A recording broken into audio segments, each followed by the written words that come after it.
जय हिंद दोस्तों, welcome back और एक नए वीडियो में और एक नए टॉपिक्स के साथ। मैं हूं राजेश और मैं हूं डॉक्टर देव। दोस्तों, आज का जो वीडियो है जिसका टाइटल है पाकिस्तान शॉक, पूरे कनाडा में खालिस्तानियों का उतारे गए पोस्टर। मतलब जो भी वहां पे खालिस्तानी है, वहां पे तो गवर्नमेंट है खालिस्तानों की। ये मतलब इतना बड़ा देश, कनाडा जैसा देश, वहां पे सरकार खालिस्तानियों की। मतलब जो टूडो जी है, ये इन लोगों के सपोर्ट से वहां पे पीएम बने हैं, अदरवाइज तो वो नहीं बन सकते थे। लेकिन खालिस्तानियों का मैंने हर एक वीडियो में बोल रहा हूं, कहीं ना कहीं पाकिस्तान के आईएसआईएस के साथ लिंक्ड है। वो कहीं ना कहीं उसकी लिंक है, बट सबूत के बिना बोलना भी लाजमी नहीं है। जैसे टूडो जी ने बोल दिया वैसे हम भी बोलेंगे, तो हमारे पास जो कोई सबूत नहीं, हम एज्यूम कर रहे हैं। हम एक मतलब जो न्यूज देखा उनके आधार पे हो सकता है, कहीं ना कहीं हमें डाउट लग रहा है, लेकिन डाउट लग रहा है, क्लियरली बोल रहे हैं, ब्लेम नहीं कर रहे हैं। लेकिन फिर ऐसा हो जाएगा कि टूडो जी ने भी बयान बोला, हमने भी बयान दे दिया विदाउट एनी प्रूफ। तो चलिए दोस्तों, पहले वीडियो देखते हैं। वीडियो देखने से पहले चैनल पे पहली बार आए और अब तक हमने सब्सक्राइब ना किया तो प्लीज चैनल को सब्सक्राइब कर लीजिए। रिक्वेस्ट इसलिए करें क्योंकि आपके जो आप हमें सपोर्ट दिखाते हो ना, उससे हमें और मोटिवेशन मिलता है नए वीडियो लाने के लिए आपके समक्ष। चलिए पहले वीडियो स्टार्ट करते हैं।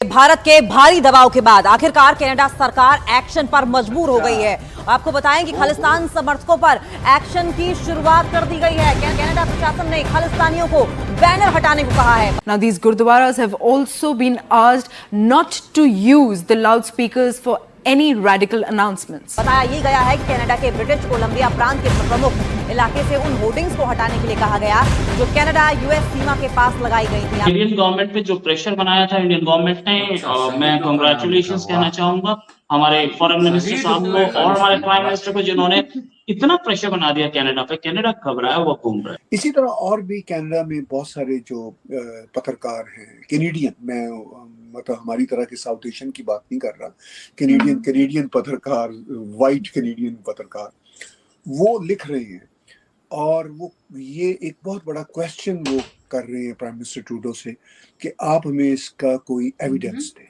वाकई में इंडिया इतना ज्यादा स्ट्रांग हो गया, इंडिया के रिलेशन किसी के साथ खराब हो तो उस कंट्री के साथ कोई रिलेशन नहीं रखना चाहता। अगर कोई किसी कंट्री का दोस्त इंडिया बन जाए तो फिर पूरी दुनिया उसके साथ रिलेशन क्यों रखना चाहती है। आपको अगर आज की जियोपॉलिटिक्स में सरवाइव करना है तो इंडिया का साथ लेना जरूरी है। Canadian authorities, Canadian politicians do not understand how to handle these new issues to their country. जो लोग बैठे हैं, जो वहां पे गैंगस्टर्स हैं, उनको ये भी दिख रहा है कि अब इंडिया आ गया, अब इंडिया आर पार करने के मूड में आ गया। नमस्ते दोस्तों, जय हिंद। हिंदुस्तान स्पेशल में आपका स्वागत है। दोस्तों, खालिस्तानी आतंकी हरदीप सिंह निज्जर की हत्या के मामले में भारत से मिले मुंह तोड़ जवाब के बाद कनाडा के तेवर अब नरम पड़ते हुए दिखाई दे रहे हैं। खालिस्तानी अलगाववादी और आतंकी समर्थकों के खिलाफ भारतीय दबाव के बाद कैनेडियन प्रशासन ने सख्ती बढ़ा दी है। ब्रिटिश कोलंबिया प्रांत में महत्वपूर्ण जगहों पर खालिस्तान के समर्थन में लगे होर्डिंग और बैनर्स हटाने का निर्देश जारी किए गए हैं। खालिस्तानी समर्थकों ने अपने प्रोपेगेंडा को आगे बढ़ाते हुए जगह जगह पर होर्डिंग और बैनर लगाए थे ताकि लोग इन्हें देखें और प्रभावित हों, लेकिन अब इनको हटाया जा रहा है। स्थानीय अधिकारियों के हस्तक्षेप के बाद कनाडा के सरे में एक गुरुद्वारे में लगे पोस्टर अब हटा दिए गए हैं। सूत्रों के अनुसार अधिकारियों ने मुद्दे की गंभीरता को समझते हुए गुरुद्वारे के प्रशासन को पोस्टर हटाने के लिए कहा गया। साथ ही गुरुद्वारा प्रबंधन को चेतावनी दी गई है कि किसी भी कट्टरपंथी घोषणा के लिए लाउड स्पीकर का इस्तेमाल ना किया जाए। उस पोस्टर को हटा दिया गया। ये कैनेडियन गवर्नमेंट पे जो प्रेशर बनाया था इंडियन गवर्नमेंट ने, मैं कांग्रेचुलेशंस कहना चाहूंगा हमारे फॉरेन मिनिस्टर साहब को और हमारे प्राइम मिनिस्टर को, जिन्होंने इतना प्रेशर बना दिया कनाडा पे। कनाडा घबराया हुआ घूम रहा है। ऑफ कोर्स कनाडा दिखा रहा है कि हम घबराए नहीं है। मिल रहा है ज़ेलेंस्की से वहां का प्राइम मिनिस्टर, ठीक है, मिलने दो, हमें नहीं फर्क पड़ता। लेकिन इंडिया अब तक डाउन नहीं हुआ है और कनाडा के एलाइज जो है वो टूटते दिख रहे हैं। कनाडा के एलाइज जो है सिर्फ ये बोले इन्वेस्टिगेशन करो, इन्वेस्टिगेशन करो। बिना इन्वेस्टिगेशन के सामने आ गए, ठीक है यार, तुम्हारी प्रॉब्लम हम नहीं जानते। लेकिन जो ये है, जो इस समय की असलियत ये है, कनाडा के साथ बहुत सारे लोग खड़े नहीं दिख रहे हैं क्योंकि एक मजबूरी है और उस मजबूरी का नाम है इंडिया। आपको अगर आज की जियोपॉलिटिक्स में सरवाइव करना है तो इंडिया का साथ लेना जरूरी है और ऐसे में इंडिया की बात सुननी भी जरूरी है। ये गुरपतवंत सिंह पन्नू कैसे ऐसे आराम से खुले में घूमता है, ये भी बोला गया है, ये भी बहुत सारे लोगों ने बोला है कि भाई ये पन्नू कैसे आराम से घूमता है, कैसे ये कनाडा, कैसे अमेरिका घूमता रहता है। कहीं ना कहीं अमेरिकन इंटेलिजेंस सीआईए का इसको हाथ है क्या? इस पे एक इन्वेस्टिगेशन होनी जरूरी है और होनी भी चाहिए। वो कैसे न्यूयॉर्क में आराम से यूएन के हेडक्वार्टर के बाहर जाके वीडियो बना लेता है, कैसे घूमता है, उसको अरेस्ट क्यों नहीं किया जाता, जबकि पन्नू के खिलाफ इतने केसेस हैं। एक और ये जो पोस्टर है हटाया गया है, इसके पीछे एक गेम और भी है। पन्नू के जो प्रॉपर्टीज हैं वो कन्फिस्केट की गई हैं, तो अब ये भी उधर जो आतंकी बैठे हैं या जो लोग बैठे हैं जो वहां पे गैंगस्टर्स हैं, उनको ये भी दिख रहा है कि अब इंडिया आ गया, अब इंडिया आर पार करने के मूड में आ गया, तो प्रॉपर्टीज इनकी कन्फिस्केट होंगी, इनकी प्रॉपर्टीज जब्त होंगी, इनके मकान जब्त होंगे। और बहुत बढ़िया, ये काम बहुत पहले होना चाहिए था, बिल्कुल सही काम किया। जब्त कीजिए सबकी प्रॉपर्टी और सबको अंदर भेजिए, सबको ठीक कीजिए, इन सबको औकात दिखाइए। गवर्नमेंट अब तक बहुत शांत थी, गवर्नमेंट अपने पे आई, बिल्कुल सही काम किया। ये प्रेशर भी काम है, इतनी सारी फोटोग्राफ्स आ गई, निज्जर की पूरी डिटेल्स आ गई। निज्जर पाकिस्तान गया था, वहां से ट्रेनिंग लेके आया था, उसकी फोटो आ गई AK-47 के साथ। इससे ज्यादा और कोई प्रूफ चाहिए कि वो आतंकवादी था? और कनाडा अब ये सोच रहा है कि क्या गलती हो गई, ये दोनों को। और नहीं है, ठीक है, आप अपनी बात पे रहिए, देख लेते हैं हम क्या होता है, आ जाओ बात कर लेते हैं हम आपसे। ये गेम। और निज्जर नो अप्लाई पे क्यों था, इसका कोई जवाब नहीं देगा, ये बात सही है। अच्छा, आगे पाकिस्तान के प्राइम मिनिस्टर, खैर एक ये वो प्राइम मिनिस्टर हैं जिनको किस्मत से कुर्सी मिल गई है, लॉटरी लगी हुई कुर्सी, वरना ये अपनी सीट जीतने के काबिल नहीं थे। ये गए UN security council, sorry UN general assembly, security council की तो इनकी औकात आज भी नहीं। भारत और कनाडा के बीच वैसे तो कभी भी रिश्ते अच्छे नहीं रहे बहुत ज़्यादा, लेकिन आजकल काफ़ी तल्खी बढ़ गई है। और तल्खी की वजह है कि जस्टिन ट्रूडो ने भारत के ऊपर इल्ज़ाम लगाया है कि जो निज्जर है उनकी हत्या में भारत का हाथ है। सबसे पहले तो मैं यही जानना चाहती हूँ ताहिर साहब कि आखिर इतना बड़ा इल्ज़ाम लगाने के पीछे क्या आधार है? किस तरह से ये इतना बड़ा इल्ज़ाम भारत पे लगाया है कनाडा? देखिए, इससे पहले कि मैं आपके क्वेश्चन के डायरेक्ट आंसर की तरफ आऊं, मैं कहूंगा कि हमारा कनाडा कभी भी खबरों में इतना नहीं रहा जितना इस खबर की वजह से हुआ है, जब से प्राइम मिनिस्टर जस्टिन ट्रूडो ने भारत पे इल्ज़ाम धरा है। तो उसके बाद सिर्फ भारत में ही कनाडा खबरों का नहीं बना, सेंटर, वर्ल्ड वाइड खबरों का सेंटर बना। तो हम कैनेडियन जो हैं खबरों में रहने वाले लोग नहीं हैं, लेकिन बहरहाल हमारे प्राइम मिनिस्टर हमें खबरों में ले आए हैं, अब हम क्या कर सकते हैं। देखिए, इसका जो कारण नज़र आता है, बहुत सारे कारण हैं। प्राइम मिनिस्टर ट्रूडो के बारे में हमारा कैनेडियन मीडिया, कैनेडियन प्रेस कह रहा है। कल ही अल जज़ीरा में एक आर्टिकल मेरे एक बहुत ही अच्छे मित्र मिस्टर एंड्रू मित्रोविका का पब्लिश हुआ, तो उसमें उन्होंने कहा कि अगर कनाडा भारत को दोष देता है कि उन्होंने किया है, तो इससे ज़्यादा दोष कनाडा के प्राइम मिनिस्टर जस्टिन ट्रूडो को अपने ऊपर और अपनी हुकूमत के ऊपर देना चाहिए। तो ये एंड्रू मित्रोविका का एक आर्टिकल है, बहुत ही सीनियर जर्नलिस्ट है।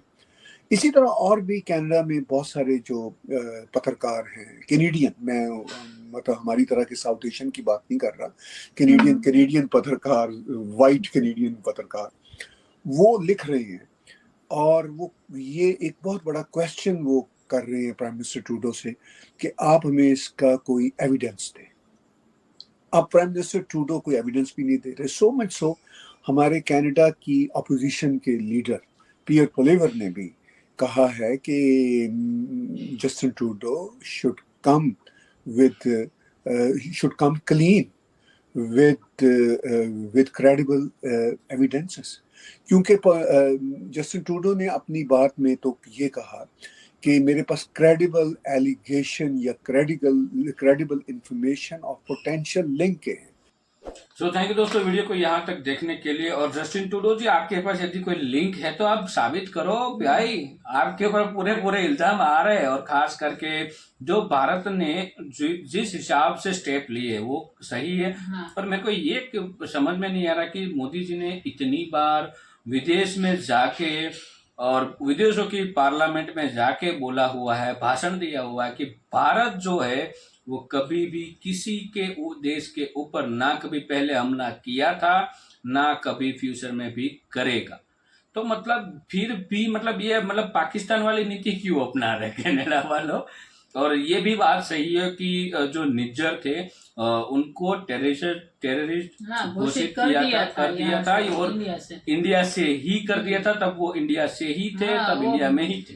वो जेल में था, फिर उसे हाँ, फिर वो पाकिस्तान गए, पाकिस्तान में ट्रेनिंग ली और उसके बाद वो कनाडा गए। मतलब ऐसी कुछ बेल स्टोरी मिली है। तो वो चले गए। हाँ, और सारे फर्जी डॉक्यूमेंट बना के कनाडा गए थे। और वहां पर भी सब उसका कुछ चला नहीं था, फिर भी उसको कैनेडियन सिटीजनशिप कैसे मिल गई? वो कैनेडियन सिटीजनशिप मिलने का रीजन तो वो जो है ना, वो नाम क्या नाम था उसका, मैं भूल गया उसके आका का वो थे। क्योंकि ये पहले खालिस्तान नहीं है, बहुत सारे ऐसे खालिस्तानी हैं जो फर्जी डॉक्यूमेंट पे गए हैं और वो हाँ, क्योंकि अभी जस्टिन ट्रूडो की सरकार है और उसको सपोर्ट दे रहे हैं खालिस्तानी, क्योंकि खालिस्तानी भी वहां पे गवर्नमेंट मतलब एक पार्टी है, पूरी खालिस्तानी की पार्टी है। उस पार्टी की करीबन 25 सीटें जो है वो आई थी, लास्ट इलेक्शन में जीते थे। तो वो 25 सीट जो है ट्रूडो जी के साथ मिल गए।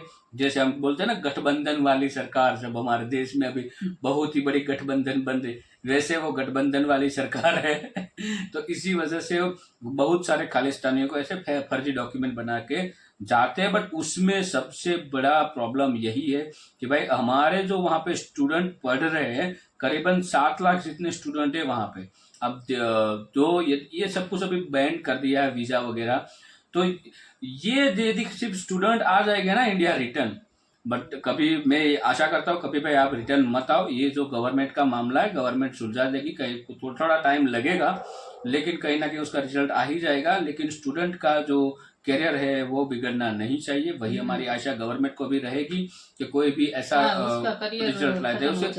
हाँ, जैसे यूक्रेन में जब हुआ था तभी वहां पे कोई जा नहीं पाए थे जो स्टूडेंट थे यूक्रेन में पढ़ रहे थे। वैसी तरह से कनाडा में कब ये ना हो, क्योंकि हमारे सबसे ज्यादा स्टूडेंट कनाडा में पढ़ते हैं। दूसरे कंट्री से भी ज्यादा मैं मान सकता हूँ कि लोग कनाडा पढ़ने के लिए जाते हैं। फिर वहां पे और भी बहुत सारे भारतीय होंगे जिसने पीआर के लिए अप्लाई किया होगा।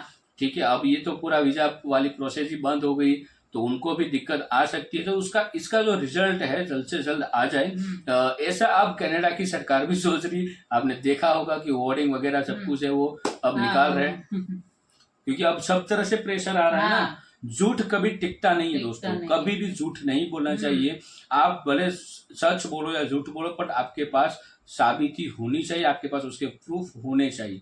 कभी भी झूठ कहीं पे भी नहीं टिकता, वरना बुरा फंस जाते हो। कभी भी झूठ नहीं। एक बार सच बोल दो, ज्यादा से ज्यादा क्या होगा, किसी को थोड़ी देर तक बुरा लगेगा, ठीक है, लेकिन सच बोलना चाहिए। झूठ कभी भी कहीं पे भी नहीं टिकता। सबसे बड़ा एग्जांपल आप हमारे पड़ोसी देश पाकिस्तान को ले लो, वो हर एक जगह पे झूठ बोलने की उसको आदत होती है। तो यदि आप पाकिस्तान के वीडियो ज्यादातर देखते होंगे तो आप उसका वीडियो उठा लोगे तो आपको पता चल ही जाएगा कि पाकिस्तान में मतलब झूठ के अलावा कोई और कुछ चलता ही नहीं। उसकी इकोनॉमी भी झूठ पे, झूठी इकोनॉमी। तो चलिए दोस्तों, यहाँ से हम विदाई करते हैं इस वीडियो में। मिलते हैं और एक नए वीडियो में आपके साथ और नए वीडियो के साथ। टिल देन, जय हिंद, जय भारत।